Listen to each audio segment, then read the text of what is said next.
ونود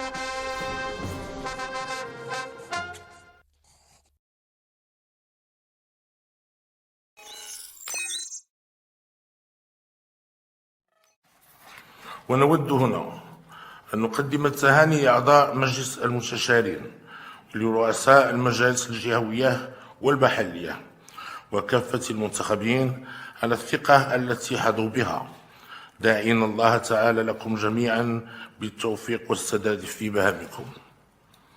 ولكن لا يجب أن نعتبر أن الأمر قد انتهى. إن الانتخابات ليست غاية في ذاتها، وإنما هي البداية الحقيقية لمسار طويل ينطلق فيه من إقامة المؤسسات وإضفاء الشرع عليها. بل أكثر من ذلك، فإن تمثيل المواطنين أمانة عظمى على المنتخبين والأحزاب أداءها، سواء بالوفاء بوعودهم تجاه الناخبين ومن خلال العمل على الاستجابة لانشغالاتهم الملحة. وهي مسؤولية وطنية تقتضي من الجميع الاستيفاء إلى مستوى اللحظة التاريخية التي تعيشها بلادنا. فليس أمامنا إلا خيار واحد، هو إقامة مؤسسات جهوية ناجعة حتى لا يخلف المغرب هذا الموعد الهام مع التاريخ. غير أن ما ينبغي الانتباه إليه أن الحياة السياسية لا ينبغي أن ترتكز على الأشخاص، وإنما يجب أن تقوم على المؤسسات. فالأشخاص كيفما كانوا فهم راحلون، أما المؤسسات فهي دائمة، وهي الضمانة الحقيقية لحقوق المواطنين وللخدمات التي يحتاجون إليها، والتي لا نقبل أن تكون رهينة أهواء أشخاص ورغباتهم.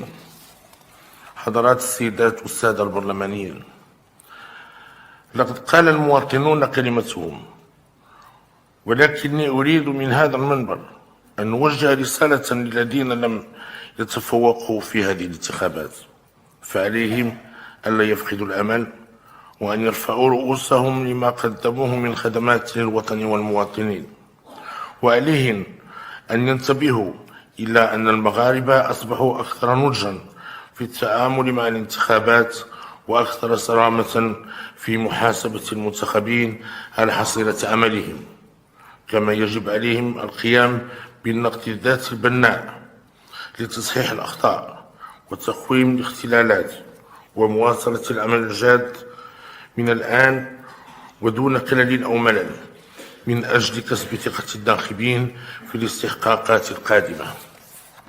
وهذا هو حال الديمقراطية الحقة، فهي تداول وتناوب على ممارسة السلطة وتدبير الشأن العام، فمن لم يفز اليوم قد يكون هو الرابح غدا.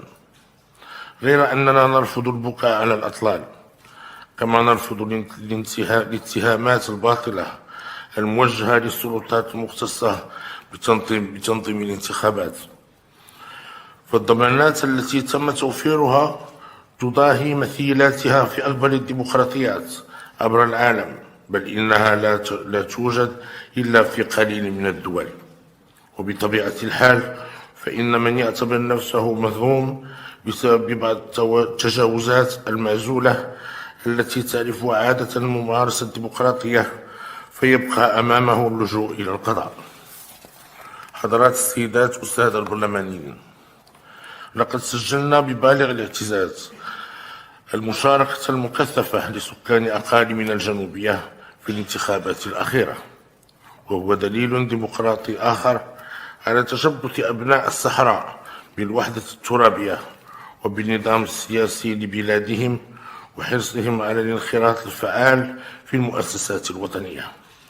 وهنا نؤكد أن الشرعية الشعبية والديمقراطية التي اكتسبها المنتخبون الذين تم اختيارهم بكل حرية تجعل منهم الممثلين الحقيقيين لسكان الصحراء المغربية، وليس أقلية تقيم خارج الوطن وتحاول واهمة تنصيب نفسها دون أي سند كممثل لهم.